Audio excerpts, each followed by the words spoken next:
How's it going, gamers? A little bit of a different video today. So there's a community update that just went out called Open Beta and the Road to Launch, and I figured I'd just read it with you guys. I already did skim it, but figured it was worth talking about because they've made some pretty significant changes here. I do want to say before we start, I played in Battlefield Labs and I gave feedback along with many others, and it really did seem like they're listening based on some of the changes they made already.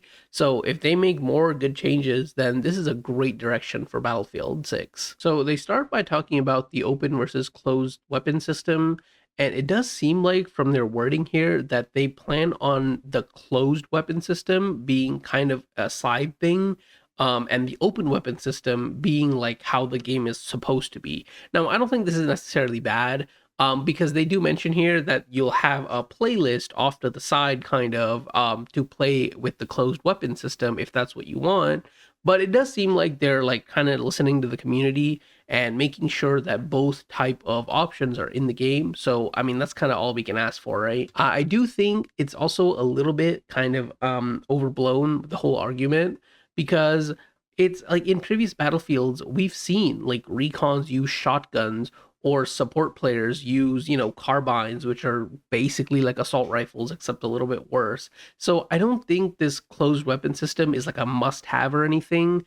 And I definitely do think the weapon system they have currently with signature weapons is, if it's powerful enough, if the bonuses you get are powerful enough, then I'm fine with the weapon system being open, because if I'm gonna make a best loadout or as good of a loadout as possible, then I'm gonna use the signature weapon class anyway, because why would I pass up on that free perk? So yeah, I'm not really for or against the open weapon system, but I'm glad we're actually getting to try both of them and seeing if we like one over the other, although I don't think it'll make a huge difference. So next up, they talk about maps and modes. And this part is really interesting because, as you can see here, it seems like they have these like heat maps that show where players are going.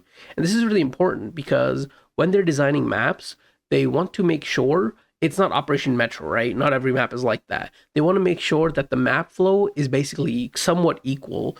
So you can see where some of these, like from Battlefield Labs, I know that these, like this little square here and this square here, those are super red because there's points there. So a lot of people, go there and then they hang around for a bit, making the heat maps very bright there.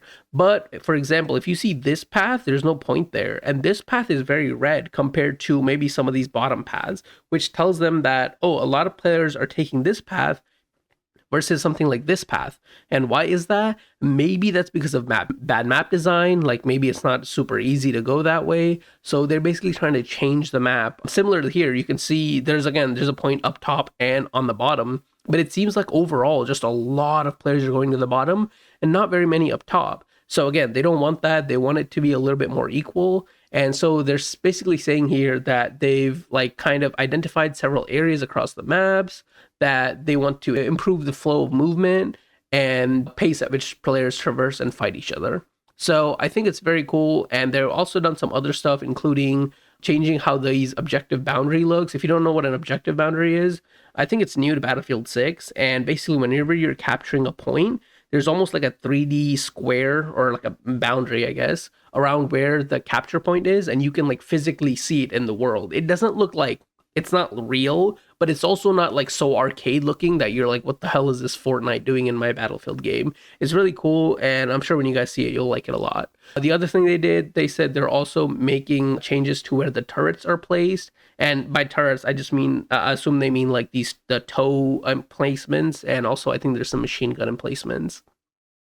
After that, they talk about how they want to have revives in domination, and I think no revives in domination has kind of held it back. But it's also more so just that Battlefield players don't really care about domination. They're there for conquest, for vehicles, for, all-out warfare or whatever they say. So, but I do think like revives are a core part of Battlefield, and that's great that they're finally bringing it to domination. They also mentioned they're going to make further changes and kind of refine these maps down to, what they hope perfection as they get to the final stages of development. So next up is weapons, and it seems like they've actually balanced the damage for different weapons for the beta, and I'm assuming this is as a part of the feedback from both the multiplayer reveal event from the streamers and YouTubers, and also from Battlefield Labs.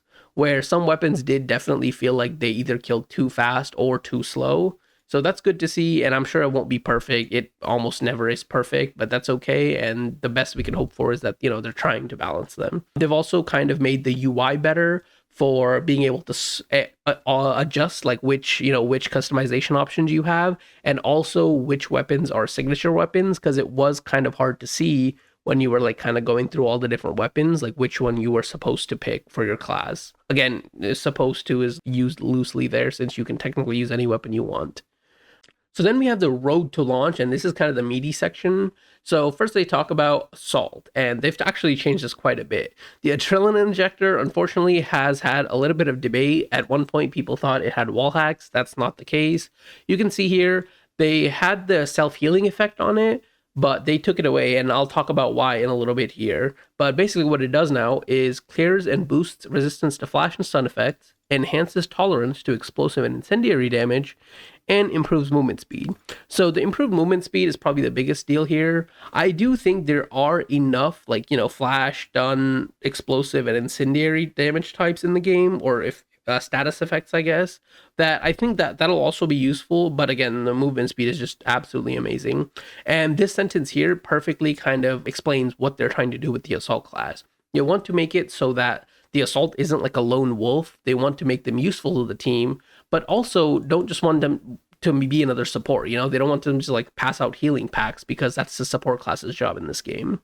And so one of the ways they're also doing that is enhanced mobility is now straight up gone. Enhanced mobility was when you jumped off of a high point, you kind of had less of a penalty to movement and stuff after you jumped. And so instead that's gone, and now we have commanding presence, which is absolutely amazing, and it basically speeds up the capturing objective time for your squad members and you, obviously. So that's perfect, because I think now that the assault is no longer a medic, it almost feels like they don't have a role. The engineer is supposed to take care of tanks and stuff, supports are supposed to revive and heal, and snipers are obviously supposed to like spot and maybe get kills or whatever you want to say. And it feels like assault didn't have that kind of a role, I guess, besides like, hey, go kill people. So now it seems like with commanding presence, they have this, role of, hey, go capture flags. Like, that's your job. You want to go to points, you and your squad members capture flags faster, start sitting on points. And then obviously this the second part takes your team out of combat faster, is more of like a combat ability, where if you just, like prone around a corner, then your healing will start faster, because I believe it's not directly getting hit. Even if bullets are like whizzing close past you, you count as in combat, and so you don't heal.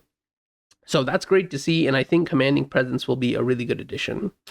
So the next one they kind of did is the spawn beacon, which it sounds weird. Why are you talking about the spawn beacon when you're talking about assault? Well, apparently they're moving it to the assault class, which kind of makes sense actually, because if you've played squad, maybe the squad leader, which I almost see assault as kind of a squad leader role now, usually has like the spawn beacon, or they need to be able to kind of, hey, group the team together, like say, hey guys, we're pushing this point, everyone spawn on me, and they should be the ones putting this spawn beacon down and kind of rallying their team or their squad. And so it kind of almost makes sense that it's part of the assault class now. And they even say here, it seems like the supply beacon or deploy beacon, whatever you want to call it, was kind of just used as recons to be like, hey, go off into like a mountain somewhere really hard to get to, and then just put a supply beacon there and spawn there forever, and just if you die, spawn there again, if you die, spawn there again.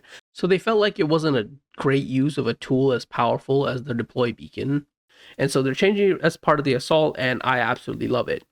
For the last thing, they talk about the assault ladder, which we haven't seen in Battlefield Labs, and I don't think the multiplayer reveal event had it either, but it seems very strong. And my biggest thing is, you can see here, I'll first talk about it. It says it provides squads with access to previously unreachable areas and functions as either a ladder or a ramp, depending on the deployment angle. So I don't think it's going to be an issue in the beta. I don't think it's going to be an issue maybe a couple weeks after the launch. But I think as we get like 1 month, 2 months, 3 months into the game, I think people will find crazy spots like on top of houses, or, it even says like previously unreachable areas. So I think there will be really awkward and weird areas that people can get to with the assault ladder. And I don't know if it's going to be broken. Obviously, I haven't used it yet or seen it yet, but I do think it could be like a bit of a staple for the assault class with how powerful it might be once people learn how to use it.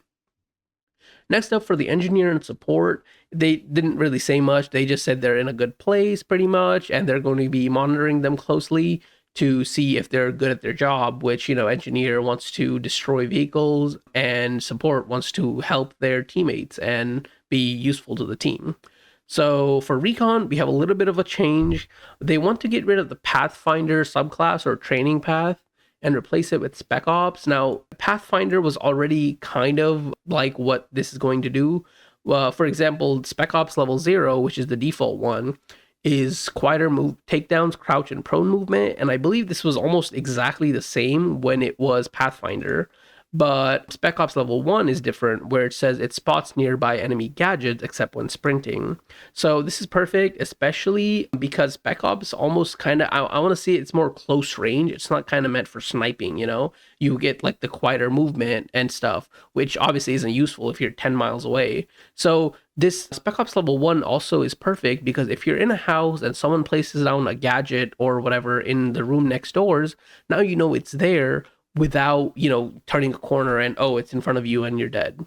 Next up, we have Spec Ops 2, which is growing prone takes you out of combat much faster and removes the spot on self. So this is kind of like what we talked about with the assault perk earlier, except the removes the spot on self is perfect because I think the number one, deadly thing for a recon is to get spotted, especially when you're trying to be sneaky or trying to, shoot people from a safe angle. If you get spotted, all of that has gone out the window. But if you just hit a quick prone, then that'll be removed, and that's absolutely amazing. So besides that, they just mentioned that the recon class also has the UAV as the level 3 perk. Yeah, and then they just say, hey, come play the open beta. Obviously, it's going to be free with 2 days of early access if you, if you met certain requirements.